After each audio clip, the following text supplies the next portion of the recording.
Folk Tales Sketchbook. A man once owned more than any person in the valley, more feathers than a hawk, more gold than the river bottom, more furs than the winter itself. And on the day a single hummingbird feather floated down from the sky, all of it crushed him flat into the dirt. This is the story of Tariq, the man who tried to carry the entire world, and what the world did to him in return. Grandpa Nasuba leaned forward by the fire and said this was not a story about a bad man. Tariq was not evil. He was not cruel. He was something far more dangerous than that. He was ambitious in the wrong direction, hungry for the wrong meal, and running toward the wrong horizon with the energy of someone who believed completely in where he was going. Tariq was a young man of the tribe who had turned the simple act of living into a very loud competition, and he had decided, somewhere deep in his chest, that the winner of life was the man who could be seen from the greatest distance. He walked through the village every single morning, wearing dozens of rare eagle feathers braided into his hair, stacked silver ornaments across both arms from wrist to elbow, and no fewer than 3 thick bear furs draped across his shoulders, even in the burning heart of a summer afternoon when the air itself was too hot to breathe without effort. The children would stare, the dogs would move out of his way, and Tariq would smile the wide, slow smile of a man who believed that being looked at was the same thing as being respected. Elder Soka, who had lived long enough to watch the river change its own course twice, once stopped him near the cooking fire and said quietly, "Young man, a heavy load slows the legs before it ever breaks the back." Tariq looked at the old man, at his simple clothing and his empty hands, and he laughed. He actually laughed. He turned to the circle of younger men nearby and spread his arms wide so that every feather and every bead and every fur caught the light at once, and he said, "Those who have nothing are nothing. Look at me. I carry the envy of the entire valley." The younger men whistled in admiration. Elder Soka said nothing more. He simply nodded once in that particular way that old people nod when they already know exactly how the story ends and have decided to let it finish itself. Grandpa Nasuba paused here and looked sideways at the fire, and he said he had seen that same nod from elders his entire life. And he had also spent a portion of his own youth ignoring it, so he was not going to pretend he was better than Tariq. But he was, he added, considerably lighter on his feet. Tariq went home that evening and counted his possessions by firelight. He counted 47 feathers, 31 silver ornaments, 9 furs of varying thickness and rarity, and a collection of painted river stones that he kept in a special pouch sewn from the hide of a spotted deer. He laid them all out in rows and looked at them for a long time. And somewhere in the counting, in the long, quiet ritual of tallying what he owned, Tariq felt something close to happiness but not quite reaching it, like a hand stretching for a ledge and finding only air. He did not notice this. He covered his treasures carefully, lay down, and dreamed of more. It was a traveling merchant named Palo who first put the idea into Tariq's head, and Grandpa Nasuba said that traveling merchants were, historically speaking, responsible for a staggering percentage of very poor decisions made by otherwise sensible people.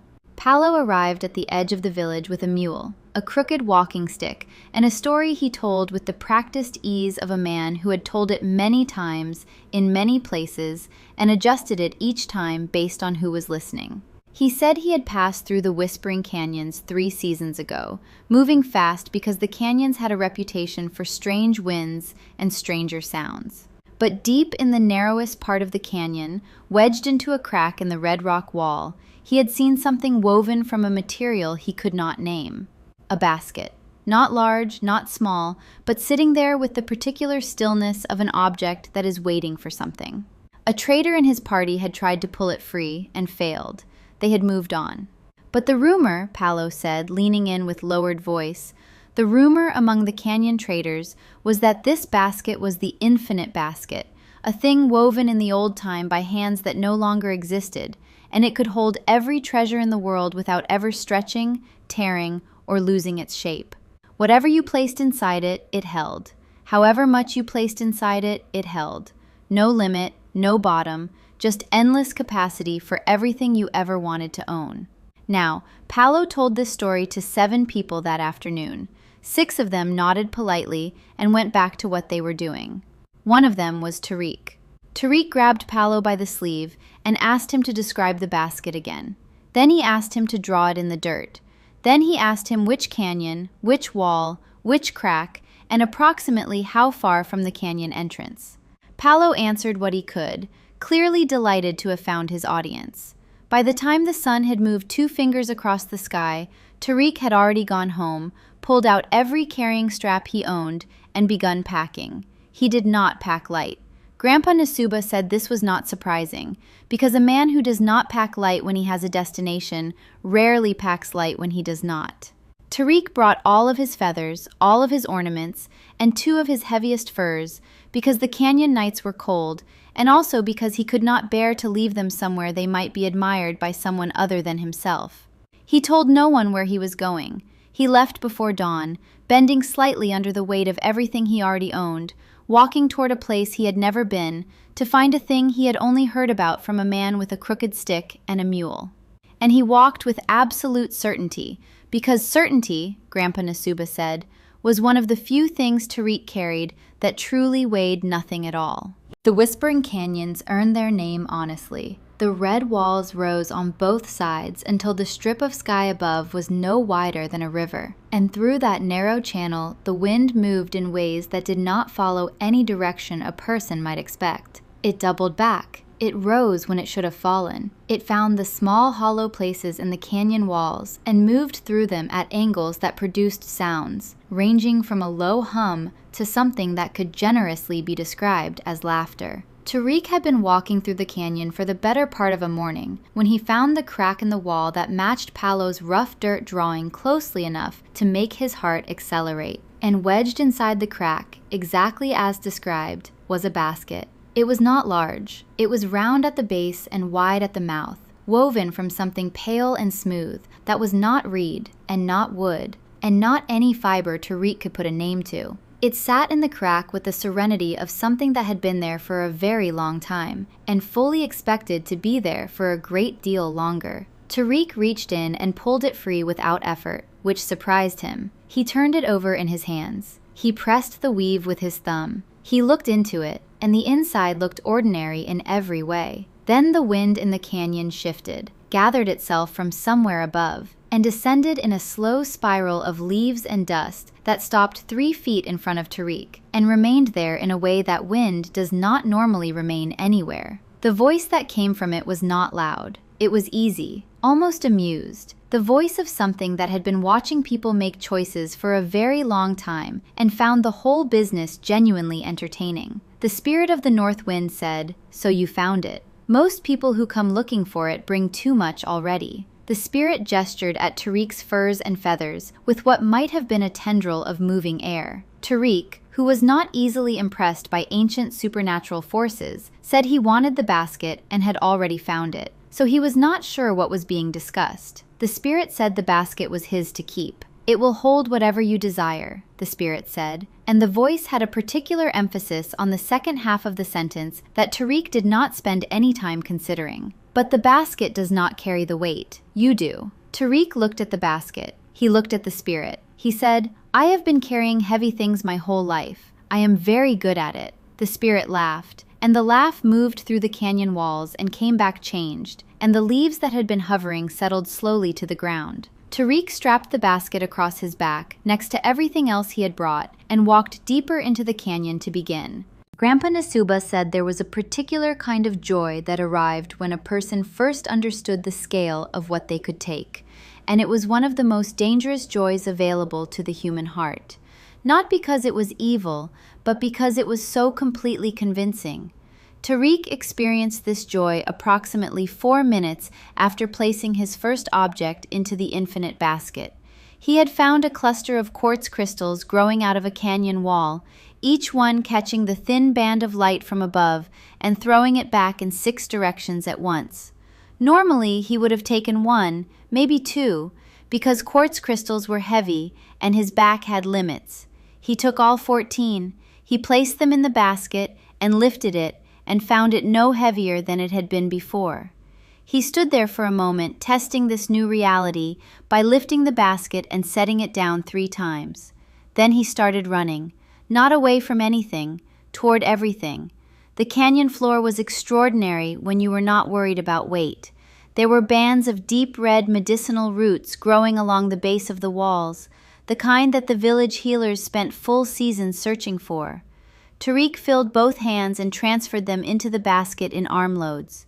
There were ancient stones worn perfectly smooth and round by a river that no longer existed, stones that would have been traded for significant value in 3 different villages he could name. He took 40, then 60, then stopped counting. There was golden sand at a bend in the canyon where a side passage opened, and the sand was the color of late afternoon sun and heavy with river minerals. And Tariq found a flat stone to use as a scoop and filled the basket with as much of it as he could move quickly. The basket stretched. It did not tear. It did not protest.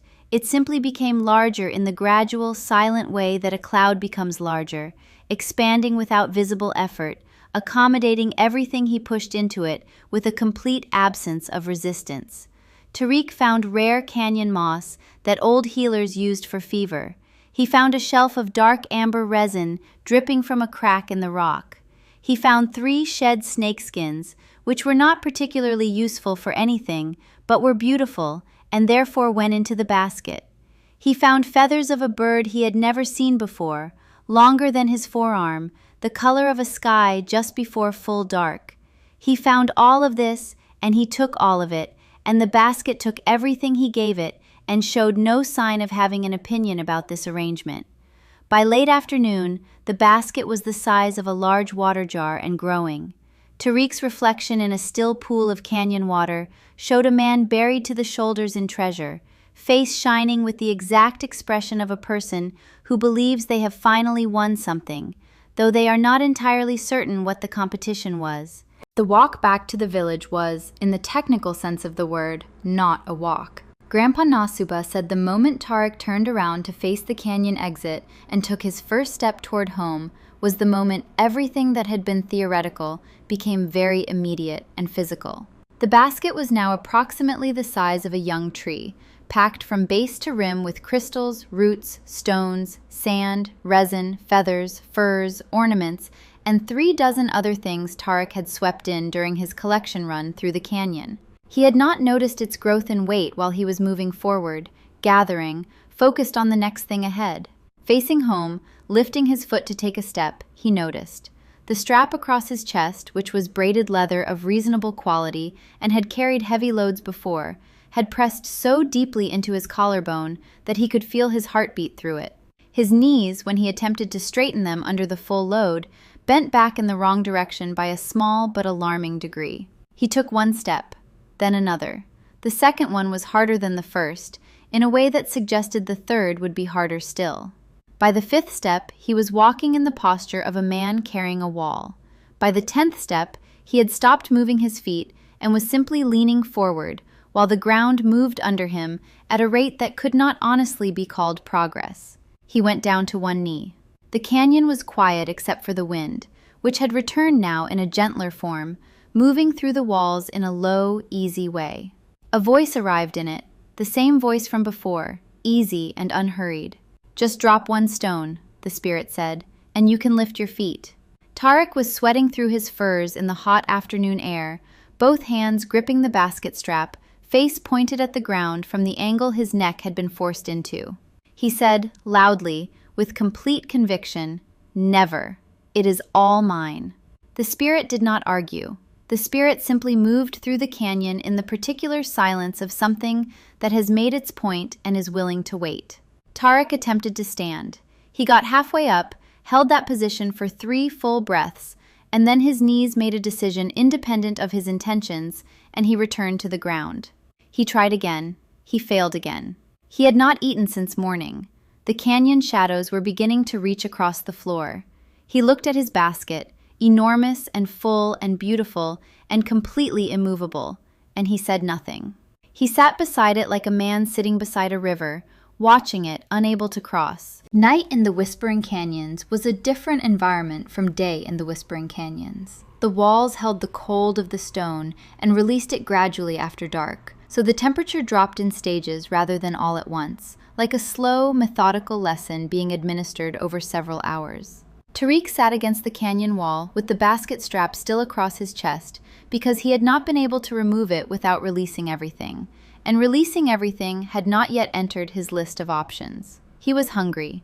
He was cold despite the furs, which were buried somewhere in the middle of the basket and completely inaccessible. He was beginning to understand, in a physical and concrete way, the difference between owning something and being able to use it. The animals arrived in the way canyon animals arrive at night, quietly and with the confident bearing of creatures in their own home. 3 squirrels came first, moving along the base of the wall and stopping when they reached the basket. They looked at Tariq. Tariq looked at them. They climbed the side of the basket and began removing the medicinal berries and roots that he had packed into the upper layers, eating them with the unhurried efficiency of animals that had no reason to hurry. Tariq attempted to raise his arm to wave them away. The basket strap across his shoulder prevented his arm from rising above the height of his elbow. He said, loudly, "Stop that." The squirrels did not stop. A deer appeared next from the shadow of the canyon wall, a young one moving without fear, and it lowered its head into the open top of the basket and pulled out a mouthful of the same canyon moss Tariq had collected by the armload. Tariq said, "That is mine." The deer chewed and looked at him sideways, with the large, peaceful eyes of an animal that had never been told it owed anyone an explanation. Then the crows came. Grandpa Nasuba said crows were particularly gifted at identifying a situation they could benefit from, and this situation was transparent, even by crow standards. There were 5 of them. They landed on the rim of the basket and worked through the contents with a systematic and cheerful thoroughness, selecting items not by value but by interest, because crows made their own assessments. They took a long, shiny feather. They took a piece of amber resin.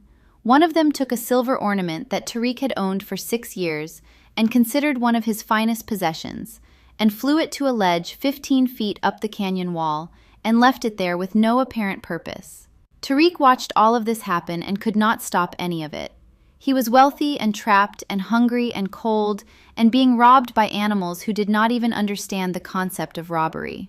He sat under the stars and the canyon wind moved through the walls above him, and he heard, very faintly, something that sounded like laughter. Morning came slowly, as mornings do when a person has been sitting awake on a canyon floor waiting for them. Tariq had not slept. He had spent the night cataloging losses, and the losses were significant. The squirrels had been thorough. The deer had come back twice. The crows had conducted what could only be described as a targeted removal operation. The basket was still enormous, still full of stones and sand and crystals that no animal had found worth eating or carrying. But it was no longer the complete collection it had been the night before. Tariq was, in addition to being trapped and hungry, genuinely heartbroken in the way that people are heartbroken when the thing they were most attached to turns out to be more fragile than they believed. He had not cried during the night. He was very close to it by morning. The canyon brightened in stages as the sun cleared the rim above, and the air shifted from cold to simply cool, and somewhere in the warmth of early light, a hummingbird appeared. Grandpa Nasuba said he had seen hummingbirds his entire life, and never once stopped finding them improbable. They were, by any reasonable standard, too small to be worth the effort of existing, and yet they were insistent about it, moving at speeds that other birds seemed not to have been informed were possible. This particular hummingbird hovered above the basket for a moment, its whole body a small vibration, and then it dropped a feather. A single gray feather, smaller than a thumbnail, lighter than a thought, drifting down from where the hummingbird had been, and settling with complete gentleness onto the very top of the packed contents of the basket. It made no sound. It displaced no other object. It was, by every measurement available to the human senses, nothing. And it was the end. Tariq felt the strap tighten across his chest. He felt his spine curve one final degree. He felt his arms, which had been holding their position through the long night through sheer stubbornness, release that stubbornness all at once, the way a knot releases when the last strand lets go. He went forward, forehead to dirt, palms flat on the canyon floor, furs and feathers and the basket all pressing down on his back with the combined weight of every decision he had made since he heard Palo's story. He lay there on the canyon floor with the full weight of everything he owned sitting on top of him, and the morning was very quiet, and a hummingbird moved somewhere above him in the light, and the north wind moved through the canyon walls at a low, easy angle, and Tariq, face pressed to the earth, exhaled something that had been inside him for a long time. Grandpa Nasuba said this was the part of the story where something changed. Not dramatically, not with great ceremony, but in the quiet way that real changes happened, which was usually slowly and on the ground. Tariq lay under the basket for what felt like a long time. Then he reached around to the side clasp on the basket strap, the simple wooden toggle he had fastened that first morning in the canyon with such enthusiasm, and he undid it. The strap fell away. The basket, enormous and full, tipped sideways and settled against the canyon wall with a deep sound. Tariq crawled out from under it on his hands and knees. He stood up. He was wearing nothing of value. The furs were buried in the basket. The feathers were half-eaten or stolen. The ornaments were scattered between a crow's ledge and the canyon floor. He had his own skin, his own 2 feet, and the particular clarity of a person who has just been comprehensively defeated by a hummingbird. He walked out of the canyon. It took a fraction of the time the walk-in had taken, because he was carrying nothing, and a body carrying nothing moves the way water moves, following the easiest line through everything in its way. He arrived back at the village in the afternoon. The children stared, because he looked remarkable in his emptiness, so different from every other time they had seen him. Elder Soka was sitting near the cooking fire and looked up and said nothing. He simply moved over on the log where he was sitting and made room. Tariq sat down and accepted a bowl of food from someone nearby and ate it slowly and said nothing for a long time. Eventually he said, "I left everything in the canyon." Elder Soka said, "You brought back the only thing worth carrying." Tariq did not answer immediately.